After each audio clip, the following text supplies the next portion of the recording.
우리는 이런 점을 가지고 계속해서 말씀을 나눕니다. 우리는 예수님의 제자들입니다. 우리는 예수님의 부활을 담대하게 전하는 삶이 되어야 할 줄로 믿습니다. 베드로와 요한이 산헤드린 공회원 앞에서 신문을 받을 때에 담대하게 복음을 전했습니다. 특별히 그들은 예수님의 부활을 확신을 가지고 담대하게 전한 것을 볼 수 있습니다. 베드로와 요한이 우리는 어떻게 할 수밖에 없다라고 했는지 살펴보므로 말씀을 통해서 큰 은혜가 임하는 복된 시간, 말씀 충만, 은혜 충만, 성령님으로 충만한 시간 될 줄로 믿습니다. 우리는 보고 들은 것을 말하지 아니할 수 없다라고 말씀합니다. 20절에 우리는 보고 들은 것을 말하지 아니할 수 없다 하니라고 말씀하고 있습니다. 우리는 보고 들은 것을 말하지 아니할 수 없다라고 하는 것은 우리는 복음을 꼭 전할 수밖에 없다. 우리는 복음을 전하지 않을 수 없다라는 표현입니다. 우리가 예수님의 부활을 반드시 증거하는 부활의 증인이 되기를 원합니다. 지금 여기서 우리는 이라고 하는 것은 베드로와 요한을 말하는데 우리에게도 적용해서 우리도 예수님의 복음을 전하는 일을 전하지 않고는 견딜 수 없노라고 고백하는 그러한 믿음이 되기를 원합니다.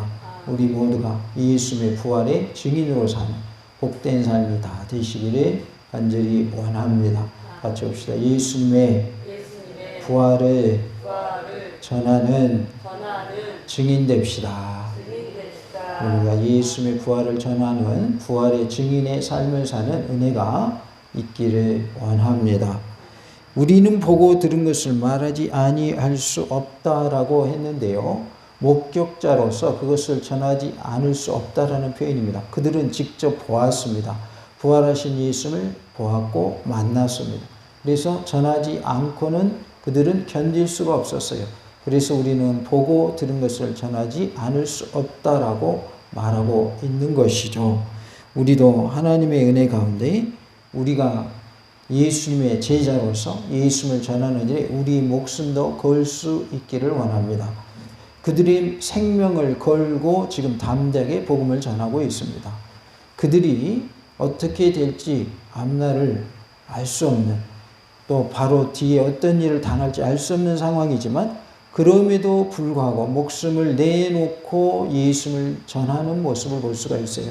우리도 예수님의 제자로서 예수님의 부활을 생명을 내놓고 전하는 그런 모습이 되어야 할 줄로 믿습니다. 우리가 하나님의 은혜 가운데 예수님의 제자다운 삶이 되어야 할 줄로 믿습니다. 예수님의 제자 잡지 못하면 부끄러운 모습이 되겠죠. 그래서 우리는 부끄럽지 아니한 예수님의 제자의 삶을 살아서 많은 사람들에게 주의 복음을 증거하는 삶이 되고 또 하나님께는 영광이 되는 복된 삶이 다 되시기를 간절히 원합니다. 17절에 보면 이것이 민간에 더 퍼지지 못하게 그들을 위협하여 이후에는 이 이름으로 아무에게도 말하지 말게 하자 하고 라는 말씀이 나옵니다. 사도들의 변론은 이미 잘 알려진 증거가 있었기 때문에 결국은 법적으로 신문할 근거를 찾지 못했어요. 그래서 그들이 택한 결정은 사도들을 위협하여서 더 이상 전하지 못하게 하는 것이었습니다. 그래서 아무에게도 예수님의 이름으로 말하지 못하게 하자라는 것이었어요.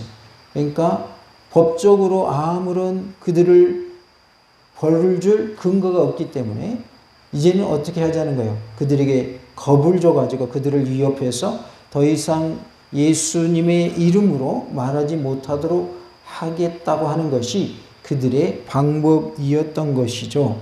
그들이 극단적인 방법을 택하지 못한 것은 백성의 여론을 의식했기 때문입니다. 백성들이 지금 태어날 때부터 걷지 못하던 사람이 걷게 되어서 서 있는 것도 백성들이 다 알고 있고 베드로와 요한이 예수님의 제자인 것도 다 안단 말이에요.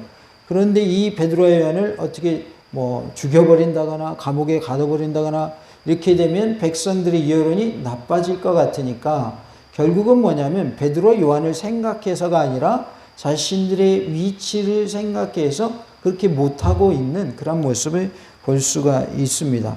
권력의 자리에 앉은 사람들은 민심의 동향에 민감할 수밖에 없습니다. 지금 정부도 초기에는 대통령이 뭐라고 그랬냐면 우리는 딴 사람 말에 기울이지 않고 우리 할 일만 하겠다 이렇게 했어요. 그런데 여론이 어떻게 되니까 뚝 찬성하는 이렇게 도와주고자 하는 동의하고자 하는 의견들이 점점 줄어드니까 어떻게 돼요? 그 말을 슬그머니 뒤로 감추죠. 그리고 어떻게 해요? 국민의 여론에 신경을 쓰게 되죠. 권력을 잡은 사람들은 그럴 수밖에 없다 그 말이에요. 누가 됐든지 마찬가지입니다. 그러니까 국민의 그 여론을 신경을 안 쓸 수가 없다. 계속해서 여론이 나쁘면 자기의 자리가 위태해요, 경고해요? 위태한 거죠. 지금 산헤드린 공회원들도 마찬가지인 거예요. 베드로와 요한이 자기들에게 있어서는 눈에 뭐와 같아요? 가시와 같은 존재예요. 그런데 그들을 어떻게 할 바를 모르는 거예요. 왜요? 법적으로 그들을 잡을 아무런 근거가 없어요. 다시 말해서 베드로 요한의 제목을 씌울 만한 것이 없었다 그 말이에요. 그러니까 위협을 하고 협박을 하고 다시는 예수의 이름으로 전하지 말아라 이렇게 말한 거예요. 그러나 베드로와 요한은 뭐라고 그래요? 우리가 보고 들은 것을 말하지 아니할 수 없다. 우리는 전할 수밖에 없다라고 그들은 담대하게 복음을 전하는 것을 볼 수가 있습니다. 우리가 예수님을 만나면 이렇게 되는 거예요. 죽음을 두려워하지 않을 수 있어요. 예수님 만나기 전에는 아무리 금은보화를 갖다 주고 회의책을 써봤자 돼요, 안 돼요? 안 됩니다. 그러나 예수님을 만나게 되면 성령님의 은혜를 입으면 어떻게 되는 거예요? 죽음도 불사하는 거예요. 죽으면 어떻게 되는 거예요? 죽으리라. 에스더처럼 그렇게 되는 거예요. 죽으면 죽으리다. 에스더가 3일 금식하고 아수르 왕 앞에 나가죠. 그거 똑같은 거예요. 그때에도 죽을 각오를 하고 나갔어요. 내가 죽으면 죽으리다라는 각오를 하고 3일 금식하고 나갔더니 에스더가 죽었어요, 살았어요? 살았잖아요. 지금 베드로와 요한도 죽을 각오를 하고 부활하신 예수님을 증거하고 있는데 당장 잡혀갔어요? 아니면 당장 죽었어요? 아니면 풀려나게 돼요? 풀려나게 됩니다. 그들에게 있어서는 눈에 가십니다. 없으면 참 좋을 것 같은 그러한 존재들입니다. 마치 정치인들이 자신의 정적이 없으면 참 좋을 것 같은 그런 마음을 품는 것과 똑같은 거예요. 이 세상 사람들은 다 나에게 좋아하는 사람만 있어요? 반대하는 사람도 있어요? 반대하는 사람도 있는 거예요. 내가 아무리 좋은 사람이어도 나를 좋은 사람이 있는가 하면 나를 뭐하는 사람도 있기 마련이에요? 싫어하는 사람도 있기에 마련인 것이죠. 그런데 우리가 좋아하는 사람만 모아놓고 싫어하는 사람은 다 내쳐버린다면 그것은 저 북한이나 그런 곳이죠. 북한은 자기가 싫어하는 사람은 다 내쳐버리잖아요. 뭐 아우지 탄광에 보낸다거나 감옥에 가둔다거나 아니면 죽인다거나 그런 식으로 해버리잖아요. 우리나라는 그래도 지금 민주주의 국가라는 그런 국가이기 때문에 자기 하고 싶으면 해도 잡아가는 애는 요즘에는 거의 없어요. 찾아보기 힘들어요. 그러나 독재 국가 시절에는 우리나라도 어떠했어요? 반대하는 말만 하면 지도세도 모르게 사라져버리죠. 어디 가는지 아무도 모르죠. 행방불명 돼버리죠. 그만큼 지금 자유로운 시대가 됐는데 지금 이 산헤드린 공회원, 이 권력을 잡고 있는 사람들은 자신들의 자리를 지키고자 하는 의미에서 베드로와 요한을 놔주게 되는 것이지 그들이 옳아서라고 생각해서 아니면 그들에게 죄가 없다고 생각하니까 그래서 내준다기보다는 자신들의 자리가 위태롭기 때문에 백성들의 눈치를 보는 거예요. 여론을 살피는 거예요. 그래서 할 말이 없으니까 야 다시는 말하지 마. 예수의 이름으로 전하지 마. 그러고 놓아주게 되는 것이죠. 이러한 권력자들의 모습을 우리가 보게 되는데요. 예수님께서 유일한 구주라는 것과 친히 살아계심을 부인할 수 없도록 여러 가지 증거가 보여졌고 또 사도 베드로의 증언에 의해서 그러한 예수를 죽인 죄가 바로 그들에게 있음이 백일하에 드러났음에도 불구하고 그들의 결정은 어떤 결정을 내리고 맙니까? 그들의 교세만을 고수하고자 하는 부당한 결정을 하는 거예요. 부당한 결정. 그러니까 어떠한 사람이 권력을 잡든지 자기에게 유리하게 권력을 펼쳐나가지 자기에게 불리하게 권력을 펼쳐나가는 사람은 아무도 없습니다. 왜요? 자기 스스로 자기 살을 파먹는 그러한 행위를 하겠어요? 안 하겠어요? 자기 살을 도려내는 일 자기 스스로 할까요? 안 하죠. 어느 누가 그렇게 하겠어요? 그러다 보니까 부당한 일들이 벌어지는 거예요. 왜냐하면 자신의 권력을 유지해야 되겠고 자신이 잘못됐지만 그것을 인정하면 그 자리에서 뭐 해야 되고 물러나야 되고 그러니까 그것이 이게 진퇴양난인 거예요. 이러지도 못하고 저러지도 못하는 그런 모습인 것이죠. 그래서 우리가 하나님의 말씀대로 살지 아니하면 이럴 수밖에 없다는 거예요. 자신의 욕심을 챙길 수밖에 없다는 거예요. 우리가 하나님의 공의를 이루는 그러한 모습이 되기를 원합니다. 저의 삶 속에서도 제 유익을 위해서 두 가지 중에 하나를 선택하라고 할 때에 유익되는 것을 선택한 적이 있었어요. 그것 때문에 많은 대가를 치렀습니다. 많은 대가를 치렀어요. 그러한 경험이 혹시 있지 않으십니까? 두 가지 중에 한 가지를 택해야 되는데 이 유익되는 쪽을 택하면 나에게 유리하단 말이에요. 그런데 두 가지 중에 선택할 때 유익된 쪽을 선택하는 것이 별로 당당한 방법이 아니었다. 그러면 반드시 그것에 대한 대가를 치르게 돼 있는 거예요. 그것은 내가 선택했기 때문에 그 대가를 치르는 것은 누구한테 하소연할 수도 없는 거예요.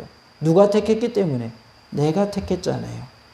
우리가 어떠한 결정을 할 때 최후의 결정은 누가 하는 겁니까? 본인이 하는 겁니까? 옆 사람이 해주는 겁니까? 최후의 결정은 본인이 하는 겁니다. 주변에서 이런 말을 하고 저런 말을 할지라도 판단은 내가 해야 하는 것이지 그 사람이 이렇게 하라고 했다고 해서 했다고 핑계댈 이유가 없어요. 핑계댈 수가 없는 거예요. 왜요? 그 사람이 그렇게 말했어도 아니라고 생각하면 안 하면 되는 거예요. 그런데 사람들이 결정은 내가 해놓고 나중에 뭐라고 그래요? 결과가 안 좋으면 저 사람이 그렇게 하라고 해서 내가 이렇게 됐다 이렇게 말한단 말이에요. 그거는 책임을 회피하는 말인 거예요. 그렇게 말했을지라도 내 생각이 아니라고 생각하면 안 해야 맞는 겁니다.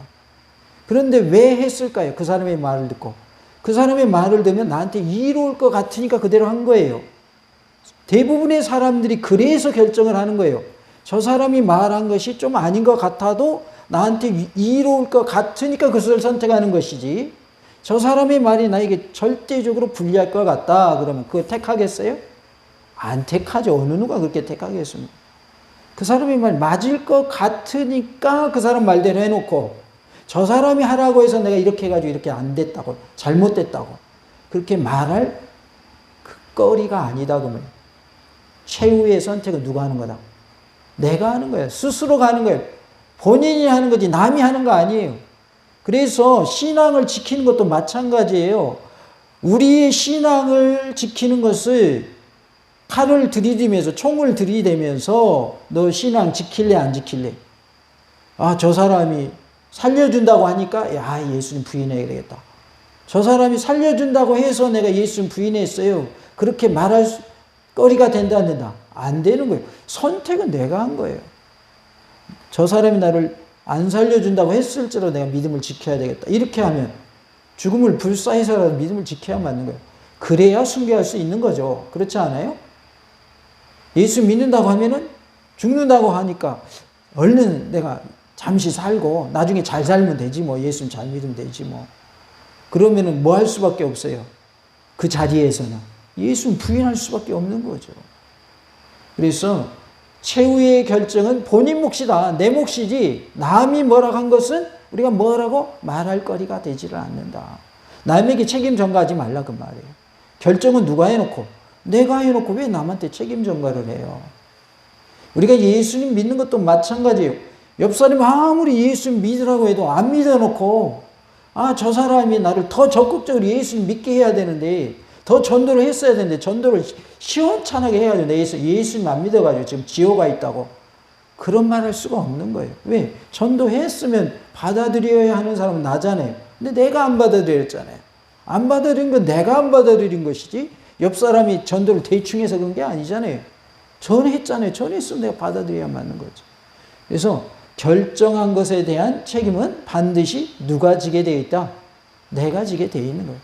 결정은 누가 한 거니까? 내가 한 거기 때문에. 오늘 저녁에도 오신 분들, 결정은 누가 한 거예요? 옆 사람은 결정해 주셔서 오셨어요? 본인이 결정해서 오신 거잖아요. 물론 하나님께서 우리에게 그런 마음을 주셔서 오늘 예배드리러 가야 되겠다. 추석도 가깝고, 이거 명절인데 마음도 뒤숭숭하고 들떠 있는데, 오늘은 쉬자. 그럼 오셨겠어요?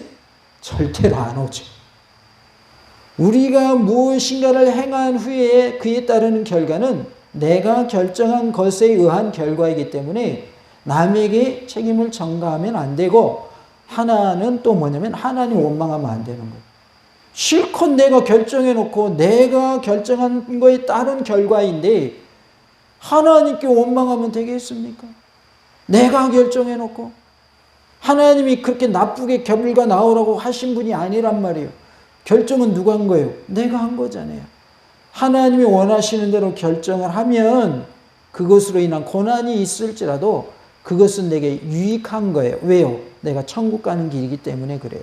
그러나 하나님이 원하시지 않는 길을 선택해서 내게 육적으로 유익할지라도 그것은 멸망의 길이라는 걸 기억하시기 바랍니다. 왜요? 하나님의 뜻이 아니잖아요. 하나님의 뜻과 반대되는 길을 걷는 거잖아요. 그것은 하나님 기뻐하시지 않기 때문에 결코 하나님의 원하신 바가 아니라는 것이죠. 이제 이들이 자신들의 교세만을 고수하고자 자신들의 그 권리를 지키고자 부당한 결정을 합니다. 이러한 결정을 내린 것은 당시 종교 지도자들이 얼마나 타락했는가, 그리고 그들의 양심이 얼마나 마비되어 있는가라는 것을 보여주고 있어요. 그래서 우리는 하나님이 원하시는 대로 살도록 부단히 노력하고 또 부단히 하나님께 구하는 그러한 모습이 되어야 할 줄로 믿습니다. 하나님이 원하시는 것은 하나님의 말씀대로 사는 거예요. 내 유익을 위해서 사는 것, 그것을 원하시는 것이 아니라 하나님의 영광을 위해서 사는 것을 원하셔요. 그래서 우리는 어느 쪽을 선택할 것인가, 항상 그런 갈등 속에 살아가고 있는데 하나님이 원하시는 편을 선택하는 우리 모두가 될 수 있기를 원합니다. 할렐루야! 아멘, 아멘, 아멘. 18절에 보면 그들을 불러 경고하여 도무지 예수의 이름으로 말하지도 말고 가르치지도 말하니 라고 말씀을 하고 있어요. 말도 하지 말고 가르치지도 말아라. 예수님의 이름으로 말하는 것도 하지 말라고 그러고 예수님의 이름으로 가르치는 것도 하지 말라고 하고 있어요. 지금 걷지 못하던 사람이 40년 이상 살면서 태어나서 한 번도 걷지도 못하는 사람이 서서 있다 그 말이에요. 걸어 다니고. 그런데 이 사람의 모습을 보면 예수님의 이름으로 일어나 걸어날 때 일어났잖아요. 예수님의 이름으로 고쳤기 때문에 고쳐준 것은 누가 고친 거예요? 예수님이 고쳐주신 거예요. 그래서 베드로와 요한도 그것을 분명히 했잖아요. 왜 우리에게 능력이 있다고 생각하느냐? 우리는 아무 능력이 없다. 예수님이 고치신 것이다. 그러니까 지금 걸어 다니는 이 사람, 걷지 못했던 이 사람이 걸어 다닌다라고 하는 것은 예수님이 하신 일이다 그 말이에요. 그러니까 우리가 모든 되어진 일들을 볼 때 예수님이 승천하셨지만 성령님으로 이 땅에 오셔서 지금도 예수 뭐하고 계신다? 일하고 계신다라는 것을 우리가 알아야 돼요. 그러니까 승천하신 예수님이 예수님의 이름으로 일어나라 할 때 일어났다라고 하는 것은 그때의 베드로의 그 선언을 예수님이 들으시고 예수님이 그 사람을 뭐 하셨다? 일으켜 세우셨다 그 말이에요. 하나님을 두려워하지 않을 뿐 아니라 오직 자기들의 교권을 유지하기에만 급급한 타락한 종교 지도자들의 완악함을 보여주고 있어요. 그래서 너희들 예수의 이름으로 말하지도 말고 가르치지도 말아라 라고 명령한 것을 볼 수가 있어요. 우리는 그러한 명령 있다 할지라도 예수님의 이름으로 말하기도 하고 예수님의 이름으로 가르치기도 하고 예수님의 이름으로 전도도 하는 그런 모습이 되어야 할 줄로 믿습니다. 하나님을 두려워하는 삶이 다 되시기 바랍니다. 지금 베드로와 요한은 하나님을 두려워하는 모습이었기 때문에 산헤드린 공회 앞에서 신문을 받을 때에도 담대하게 예수님의 부활을 증거할 수 있었던 거예요. 결국은 누굴 두려워한 거라고요? 하나님을 두려워한 거예요. 산헤드린 공회원들을 두려워한 것이 아니었다. 그래서 우리도 누굴 두려워하자고요? 하나님을 두려워하는 삶이 되어야 할 줄로 믿습니다. 다 같이 해볼까요? 하나님을 두려워하는 자 됩시다. 우리가 하나님을 두려워하는 자가 될 때에 담대히 예수님의 부활도 전하는 그러한 은혜가 있을 줄로 믿습니다. 베드로와 요한이 대답하여 이르되 하나님 앞에서 너희의 말을 듣는 것이 하나님의 말씀을 듣는 것보다 옳은가 판단하라 라고 19절에 말씀을 하고 있습니다. 이스라엘의 최고 법정 산헤드린의 위협에 굴하지 않고 공회의 결정을 정면으로 거부하는 사도들의 단호한 태도는 실로 대담한 도전이었다라는 것을 알 수가 있어요. 그들은 담대하게 도전을 하고 있습니다. 사도들의 단호한 태도를 취할 수 있었던 그 배경을 보니까 그들에게 용기가 생긴 근거는 그리스도 예수를 믿는 믿음으로부터 나온 것이었다라는 것을 알 수가 있습니다. 너희들의 말을 듣는 것이 옳은가 판단하라. 하나님의 말씀 듣는 것보다 너희들의 말을 듣는 것이 옳다고 생각하느냐? 한번 판단해 봐라 라고 말하고 있는 것은 예수님을 믿는 무엇에서부터 비롯됐다고요? 믿음에서부터 비롯됐다. 그러니까 예수님을 믿는 믿음이 없는 사람들은 이러한 용기가 생긴다 안 생긴다? 안 생긴다 그 말이에요. 그래서 우리가 먼저는 예수님을 믿는 믿음이 굳건해야 할 줄로 믿습니다. 사도들은 안진뱅이가 일으킴을 받는 표적을 통하여서 부활하신 예수님께서 자기들과 함께 하심을 직접 확인하였습니다. 부활하신 그리스도 예수님께서 자신들과 함께 하셔서 일으켜 세우신 것을 눈으로 직접 보았고 그들은 직접 체험한 것입니다. 또한 부활하신 주님께서 자기들과 함께 하시겠다고 하신 것을 직접 그들은 약속의 말씀을 체험하게 됩니다.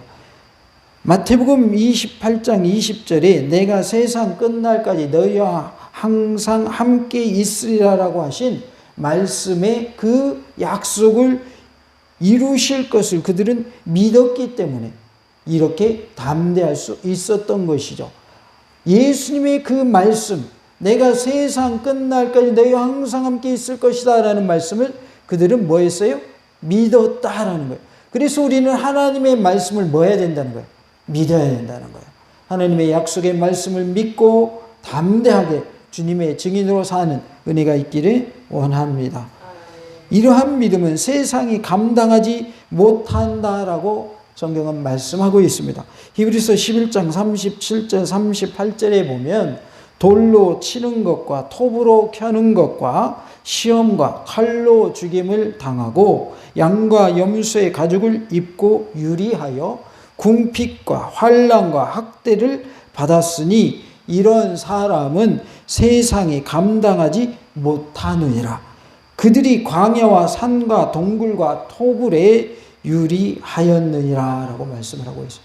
톱으로 켬을 당한 사람들, 칼로 찔려서 죽은 사람들, 돌로 맞아서 죽은 사람들, 또 양과 염소의 가죽을 입고 다니면서 유리했던 그들은 궁핍과 환난과 학대를 받았단 말이에요.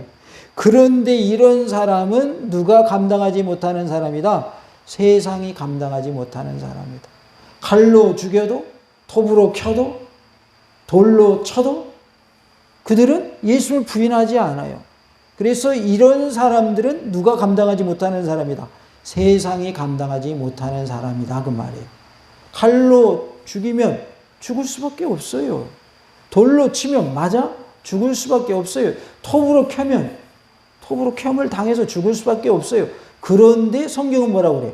이들은 세상이 감당치 못할 사람들이다. 그렇게 핍박을 하고 환난을 겪을지라도, 핍박당하고 환난을 겪을지라도 그들은 뭐 하지 않으니까? 믿음을 잃지 않으니까, 예수님 부인하지 않으니까 세상이 뭐 하지 못할 사람들이다, 감당하지 못할 사람들이다 라고 말씀하고 있어요. 이들은 궁핍에 처했어요. 환난을 당했어요. 학대를 당했어요. 그리고 유리하는 생활을 했어요. 떠돌이 생활을 했다고 말해요. 산에서 살았고 토굴에서 살았고 동굴에서 살았어요. 광야에서 살았어요.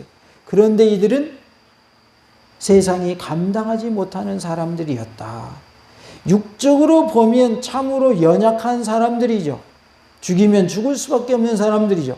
그런데 성경은 그들을 높이 평가하고 있는 것을 볼 수가 있어요.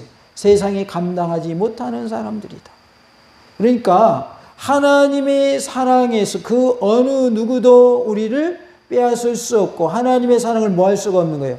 끊을 수가 없는 거예요. 이 상태가 세상이 감당하지 못하는 모습이라는 거예요.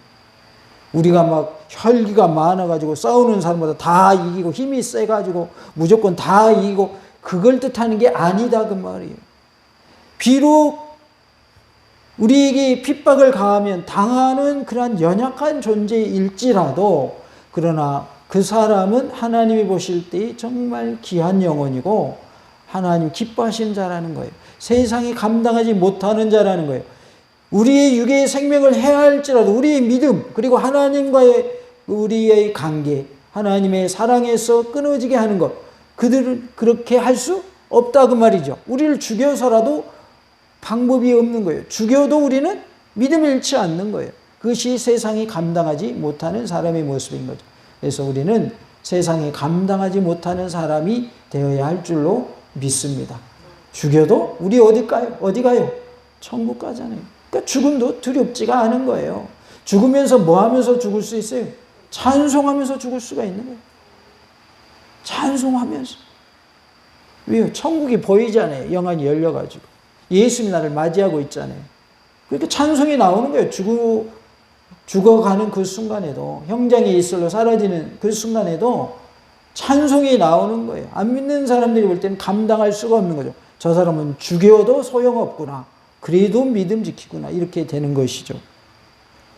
우리가 끝까지 믿음을 지키는 은혜가 있기를 원합니다. 하나님 앞에서라는 표현이 나오는데요. 이것은 사도들의 선언에서 볼 수 있듯이 하나님의 임재, 즉 하나님의 면전에 서 있다는 신전 의식에서 나온 말입니다. 하나님의 임재를 믿고 확신하며 하나님 앞에서 산다는 의식이 사도들에게 용기를 준 것입니다. 나는 지금 어디 앞에 있어요? 하나님 앞에 있다는 거예요. 지금 내 앞에 하나님이 계시고 하나님이 지금 임재에 계십니다. 그러니 나는 하나님 앞에서 당신들의 말을 들을 수가 없습니다. 우리는 하나님 앞에서 하나님이 원하시는 말을 말할 수밖에 없고 하나님이 원하시는 말을 행할 수밖에 없습니다. 당신들의 말을 따르는 것이 옳은지 하나님 앞에서 하나님의 말씀을 따르는 것이 옳은지 당신들 한번 판단해 보십시오 라고 말하고 있는 것이죠. 우리는 하나님의 임재함 앞에서 과연 너희 말을 순종하는 것이 옳은지 아니면 하나님의 말 순종이 옳은지 판단해 보라고 한 이 베드로의 말처럼 우리가 당당하게 말할 수 있겠는가? 성령님께서 나와 함께 하시면 우리도 당당하게 말할 수 있는 줄로 믿습니다. 판단하다라는 말은 크리노라는 말인데 분석하고 분별해 보다라는 뜻입니다. 그래서 분석하고 분별해 보시오. 당신들 하나님의 말씀 잘 아는 사람들 아니오. 연구하는 사람들 아니오. 한번 분석하고 분별해 보시오. 하나님의 뜻을 따르는 것이 맞소. 당신들의 말을 따르는 것이 맞소. 이렇게 말하고 있는 것이죠. 사도들은 공회원들의 양심에 호소하면서 그들이 의를 떠나서 불의하게 판결을 내리고 있음을 지적하고 있는 거예요. 당신들은 지금 불의하게 판결을 내린 것이요, 정당하게 한 것이 아니라 불의하게 지금 당신들은 결정한 것이요 라고 그들의 잘못을 지적하고 있습니다. 20절과 21절에 보면 우리는 보고 들은 것을 말하지 아니할 수 없다 하니 관리들이 백성들 때문에 그들을 어떻게 처벌할지 방법을 찾지 못하고 다시 위협하여 놓아 주었으니 이는 모든 사람이 그 된 일을 보고 하나님께 영광을 돌림이라 라고 말씀을 합니다. 이제 어떻게 처벌할 방법을 찾지를 못해요. 그래서 다시 위협하고 놓아 주었는데 그 이유가 뭐냐면 사람들이 그 된 일을 보고 누구에게 영광을 돌려요? 하나님께 영광을 돌리는 거예요. 모든 사람들이 그 된 일을 다 알고 있는 거예요. 그러니까 이들을 처벌할 방법을 찾지 못하고 어떻게 해주고 말았어요? 놓아주고 만 것입니다. 22절에 이 표적으로 병 나은 사람은 40여서나 되었더라 라고 말씀을 합니다. 사도행전의 저자는 누가죠. 누가는 고침받은 안진병의 연령을 40세 이상으로 밝힘으로써 고침받은 자가 날 때부터 만성적인 병을 가지고 있었다는 것을 강조하고 있습니다. 그는 태어날 때부터 뭐하지 못했던 자다, 걷지 못하던 자다라고 3장 1절에 말씀을 하죠. 이처럼 오랫동안 안진병이로서 정상적인 삶을 살지도 못하다가 전혀 기대하지도 못했던 기적이 일어났음을 보여주고 있는 것이죠. 그러니까 40년 동안 이 사람은 걷지 못했던 사람인데 지금 걷고 있습니다라는 것을 강조하기 위해서 그 사람의 나이도 언급했다라는 것이죠. 인간의 능력으로는 전혀 불가능한 일이 그리스도 예수님의 이름으로 발생했기 때문에 모든 백성은 놀라고 하나님께 영광을 돌리게 되었던 것입니다. 우리의 삶에서도 하나님의 기적을 맛보고 하나님께 영광 돌리는 놀라운 은혜가 있기를 원합니다. 우리는 복음을 전하지 않을 수 없습니다. 여기서의 복음은 예수님의 부활을 말하고 있어요. 우리는 예수님의 부활을 전할 수밖에 없어요.